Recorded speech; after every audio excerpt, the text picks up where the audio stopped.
Hello, and welcome to another edition of Potluck, your everything and anything talk and entertainment TV show.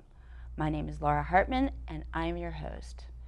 Today, we have a very special guest joining us who is very much involved in the DC area indie film festivals, or actually into films. He's also been involved with festivals.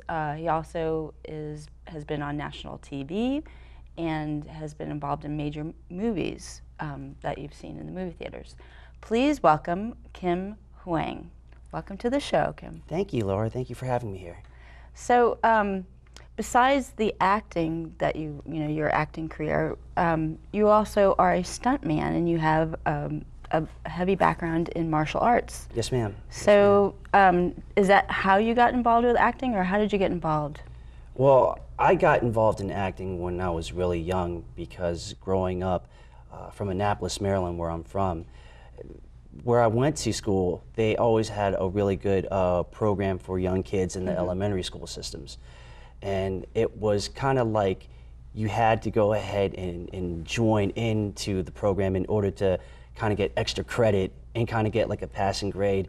I always just thought that it was a thing where it would be a fun thing to do. All of my friends were doing it. So from that point, I just felt like that right there was probably the jump start at my first attempt in acting. So you weren't doing it just for extra credit or because your grades were lacking. You did it because you wanted to. Well, to have extra credit in anything that you do, it's a plus. It's always a bonus. But it was just, again, it was just something that I fell in love with because I knew that was something that everybody had said, it's a fun thing to do. My friends were doing it. They thought that maybe I might be a good talent in that area. So I just thought, well, what's the worst that could happen? Sure. So from right there at that point, I just thought, let's go for it. Let's have fun because my friends are having fun, and let's see where it goes. Okay. So this, I take it, was theater back when you did school, when you were in school? Yes. So it was a small theater club in my elementary school. Okay. And as I progressed throughout my scholastic years, middle school, high school, and a little bit of college, I was very proactive in a lot of the theater. Oh, great. So when did you start doing film? I started doing film in 1995. Okay. It was during the summer of 95 to 96. My cousin and I, we were hanging out at a mall over at Tyson's Corner, so it's not far from here, and they were actually shooting Walt Disney's First Kid. And my cousin and I, we had no idea what was going on because you see like a big cameras here and wires, so we didn't think much of it. And one of the casting directors had chased us all the way down from the set right there to the food court and said, hey, I'm making this movie with Walt Disney. It's First Kid. It's starring Sinbad and Timothy Busfield. We would like you guys to be extras. And we didn't know what he was talking about. And the first thing that we thought about was, it's paying, right? Yes, it's paying. So, if you can, we would like to get you guys in for 2 days. Just have your parents sign the permission slip.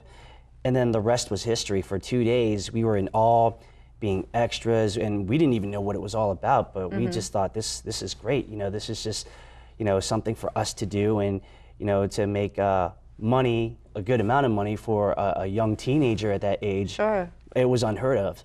So from that point, that was my big start with motion pictures. So did they shot the scenes in the mall? They did. They shot it basically on the lower level. Okay. And it was at Tyson's 2, not Tyson's 1. Tyson, okay. So, and they were just shooting the scene where the actual son of the president, the first kid, is walking around and he's seeing all these kids are just having fun playing video games or whatnot, and he wants to be a part of that. Sure. But because of where he is in life and what he's doing right now, there's no way that a son of a president could actually do those things because he has things that he has to do to concentrate on his life to be somewhat the next leader in a sense. So. Okay, great. So that got you excited to go on to the next journey in your acting? Yes. Okay. It definitely did. From there, I was a extra once again for another movie. It's called Deep Impact. Morgan Freeman was in it, along with Elijah Wood, Robert Duvall, and that was fun. That was over deep in Virginia, in Manassas. Okay. So that was actually cool for 2 I live days. in Manassas. Oh, okay.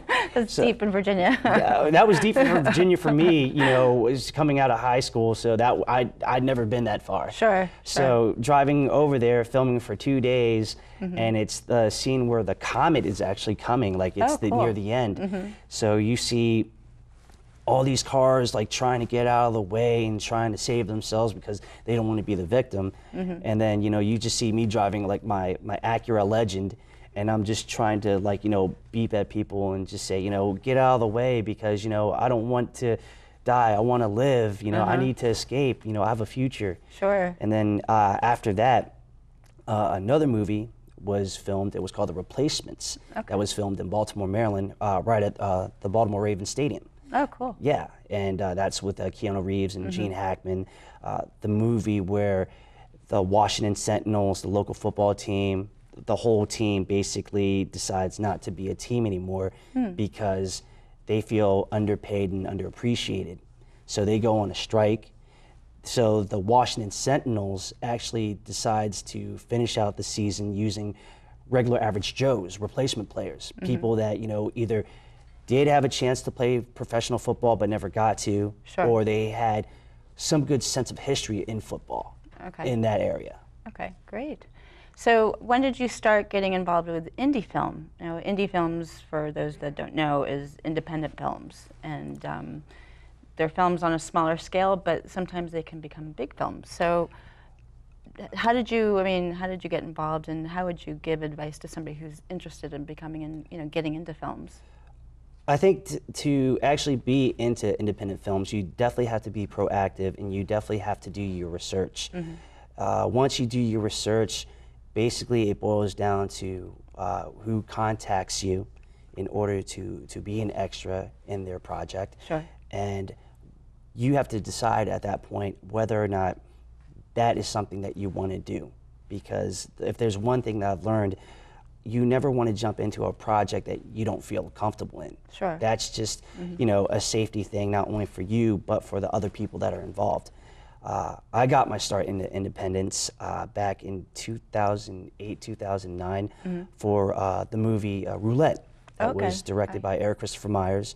Won a lot of awards on the WMIFF circuit, as well as the Hot Media Film Festival, about a grand total of 8 awards. Right. Yeah, we interviewed their Eric and some of his cast. It was It was really good. I mean, that was the first time that I've been acting again, and I wanted to be a part of something. And little did I know that that one particular project would kind of be the launch pad of the resurrection of my career, and let alone the fact that I would not have met such, you know, great influences and mentors in my life in acting. You know, people like, you know, Eric Christopher Myers, Brian St. August, Leanna Chamish, Ali Lukowski, even people like, if I could say, Connie Lamothe, even though she was not in that, but I would not have met her if it wasn't for actually starting in that, you know, particular project.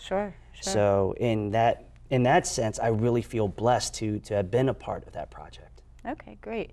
Now, do you ever think about, like, gosh, I should go out to Hollywood since I'm, you know, doing all these indie films, and, you know, you've been an extra. Have you thought about doing that, or is that something, you know, that's like, is that for you? I think that's a goal that will definitely be in the future one day. Not right now. Because I feel like for myself personally, like in the martial arts, you know, I'm just paying my dues, you know. I'm starting to pay my dues again. I mean, I'm not at the beginning level of white belt anymore of acting, because I think I've kind of surpassed that. But I haven't, you know, earned the kind of equivalent of the black belt level yet. I still have a long ways to go to develop myself as a person, as an actor. So for me to kind of be where I'm at right now with local independent films, extras in certain TV shows and big movies, that to me is where I need to be right now, because it can only develop myself to be that much of a sharper actor. Okay. Now, when you do acting, what does it do for you? It basically takes me to a place that I'd never really been, and that's the challenge, to actually read a script, to look at your character and your character's dialogue and try to go inside the character's mind and put yourself in his or her shoes. Mm-hmm. That is a challenge for me, and I know I'm still trying to embrace that challenge. I'm trying to learn from that challenge, and I'm trying to grow from that challenge.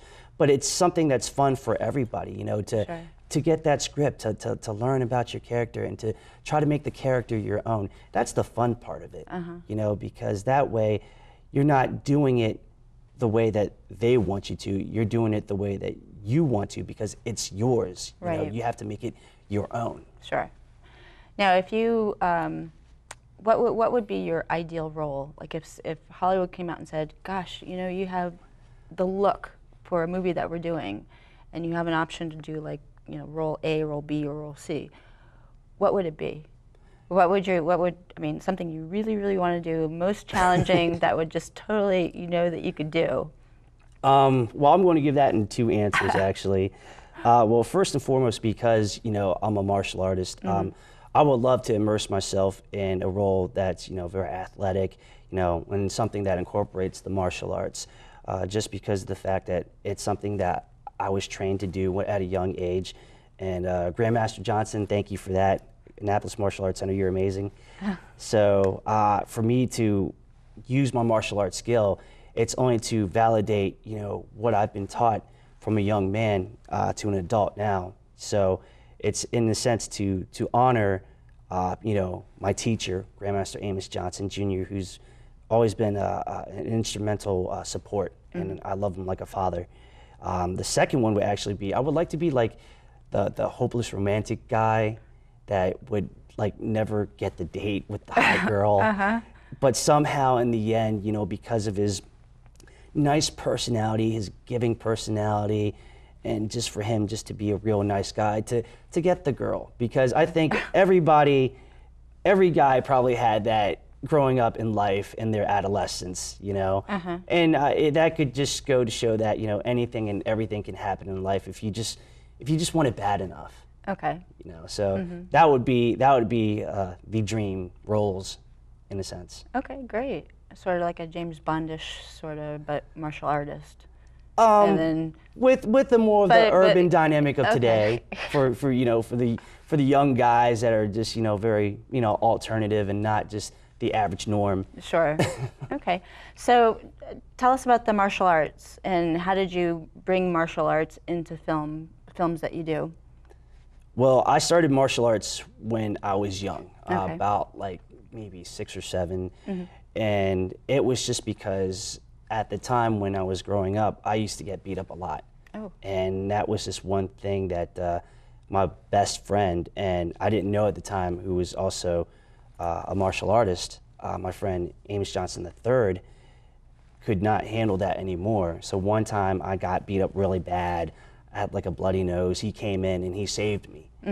And then he took me to his father, Grandmaster Johnson. He said, "Dad, Kim got beat up really bad. I don't want to see him be a victim anymore. It's something, we have to take care of this." Sure. So after maybe 5 minutes of crying and talking, incoherently, Mr. Johnson said, "Clean up, get a t-shirt and some sweatpants, and meet me out in the house right here in 5 minutes." So I meet him. We drive over to a karate school that I didn't even know that he owned.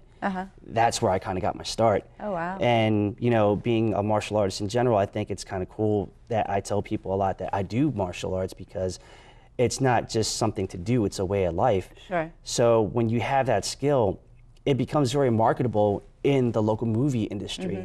So people would probably say, "We don't know how to do this," or "We don't know how to do that, but if you could help us to make this work or be a part of that scene to make it a dynamic scene, that would be awesome." And I think that's kind of how the word got out, because I keep on marketing myself in that respect. Right. So, I was about to ask you, with filmmakers, if they are unsure about how it works, you kind of choreograph your scenes, or have they said, "Okay, do this, this, and this"? Well, this is how I would go about it. If they present to me something and they have an idea, and I talk to one of their fight choreographers and they explain it to me of how this scene is going to work, I could either say one or two things. Either A, we can do that because that does make sense, or B, I'm going to throw in my 2 cents because, you know, if I look at a fight choreography scene and the technique is wrong, and if they don't know how to explain it, how does that really work? You want to have that, you know, flow of continuity. You want to do things that make sense. And Grandmaster Amos Johnson always taught us about martial arts, about how it makes sense and how to use our martial arts this way and that way to be more effective, to throw certain techniques, to move around, to have that ring generalship, if you will. Because the one thing that really hurts in a movie, especially in a martial arts scene, is sloppy technique and techniques that don't work. Right. Yeah, I suppose if you're an expert and you're watching it on TV and it looks, you know, the technique's wrong, they'll be like, ooh. Right. You know, it's kind of like dancing almost. It basically is, because, you know, it's like a 2-person form or a multi-person form. So you're literally trusting the other person to actually guide you to this, you know, little dance. So that it could work out well, because you're lending out your body, they're lending out theirs. So you have to understand, one, there has to be a mutual level of respect. And number 2, it's always safety first, because the one thing you don't want to have is an accident on the set, especially something that could be costly. So what kind of martial arts do you do? Well, I am a black belt in Taekwondo. And I've also had done a lot of other martial arts, and a Korean karate style called Tang Sudo. I've done that. A Japanese art called Shotokan Karate. And I've done Muay Thai kickboxing. And if anybody considers it a martial art, I used to do amateur wrestling. So that to me was like, you know, a collection of like kind of like the urban modern Bruce Lee kind of collection of everything that's useful to you, and then you put it on a platter. Okay, cool. Now, when as far as like what people see in most movies, what kind of martial arts are used like the most in movies to, I guess, that have the most effect? It could be anything, as long as if it makes sense. I've seen movies where somebody that does just basically kickboxing actually do really good fight scenes in a movie, and they sell it really well. I've seen people that have done other things like Brazilian Jiu-Jitsu, where it's more like a ground grappling kind of based martial art, and they do a scene like that, and it sells really well. Because again, the ideal to sell a fight scene is, again, to make it work, to use techniques that make sense in that dynamic, and then just to sell it out so the whole world can say, oh my God, you know, they did that. That's amazing. You know, I never thought that could happen. Oh, cool. So what's next on your plate, or you know, have you done any shooting lately, and what's to come for you? Locally, I am still working with Lee Dahl and Lee Dahl Productions on a musical / movie called Rise and Fall and Love, which features Luana Lee, who's also a great actress and a singer, and a local band from Baltimore called Clear for Takeoff, who's a real great local band. They 2012 they opened up for Weezer, a real big band back in Baltimore in 2012. So I'm still in the works with that. I also have Passenger at 52, which is another movie that's going to be coming out pretty soon. So I'm excited to work with Chaka Balamani, and I'll be filming with NBC called Do No Harm, where I'll be an extra. Okay, and what is that about? It's basically, from what I understand, is that it's kind of like ER kind of meets LA Law. So it's kind of like, you know, medical doctors mixing with, like, you know, law and so forth. And Felicia Rashad from The Cosby Show is actually one of the actual stars of that series. And I was really shocked about that. I was like, wow, Claire Huxtable. I used to have a crush on Claire Huxtable. Wow. So to actually have a chance to work on something that she's in, I'm really honored. And, you know, for NBC to actually make a brand new series out of it, I'm looking forward to what happens. You know, I can't wait. Okay. So from when you started acting to now, how has your, view of the acting world changed? And I know you said, how has it changed you as a person? I think of it as it changes me as a person because I have so many great opportunities and blessings to do a lot of these projects. And I'm very grateful. But at the other side of the token, it really hasn't changed me as who I am as Kim Hoang, the person, because I still consider myself the guy that wakes up every day and works hard at his 9-to-5 job, trains in martial arts, hangs out with family and friends, visits my old hometown of Annapolis, Maryland. So in that sense, it hasn't changed me because I still consider myself the same person. And I like that, I still want people to think of me as just a regular guy. I don't want to get it over my head or develop some kind of an ego because that's just not who I am by nature. Whenever I work at a project, it's a blessing and it'll always help me out to the goal of being an actor one day, hopefully in a bigger circuit. But overall, I just still want to be myself and to be, loving and respectful and helping. Okay, great, awesome. So lastly, where can people find more information about you online or anywhere? I have a Twitter, twitter.com/Kim Hoang, Hoang, MD actor. I also am listed on Facebook, so if you friend me, I will friend you back and we'll hang out and I'll buy you a beer or something or a cup of coffee, whatever you prefer. And I just still am active all around, so it's not like you can't find me. I'm always around somewhere in the circuit. Okay, great.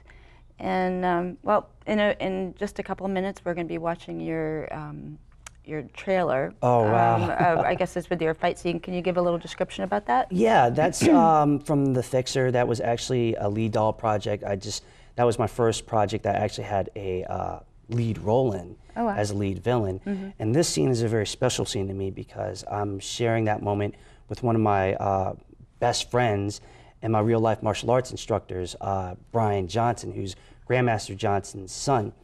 We came up with an idea to put this fight scene together. We worked hard at it, and I really credit him for making that fight scene because he was the one that really threw out a lot of ideas. So if it wasn't for him, the fight scene wouldn't have been as a success as it is. So Brian, thank you.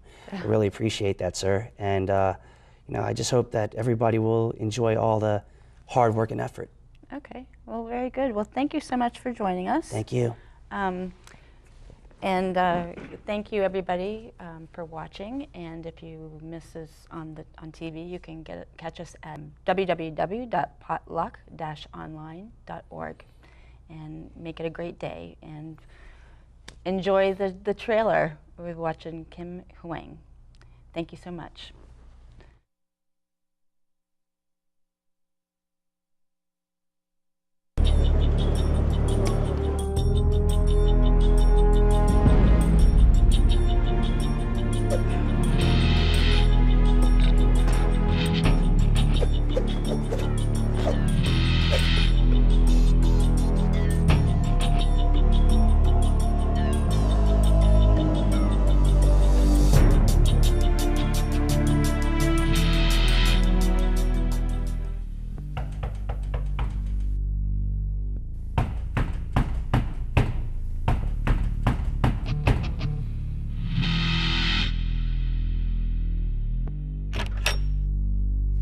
Master August, ever since you opened your school, I've lost business at mine.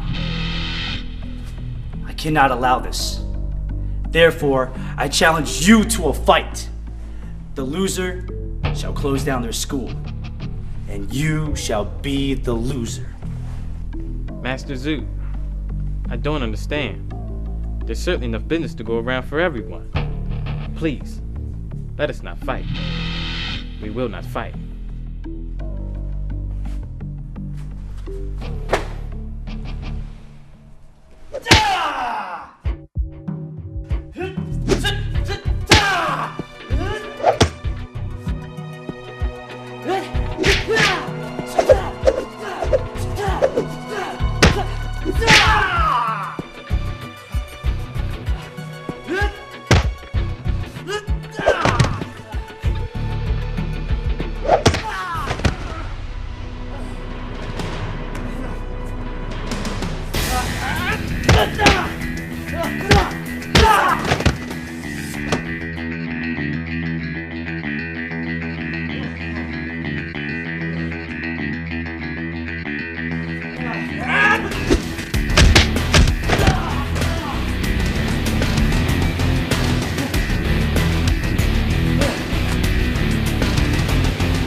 set foot in my school again.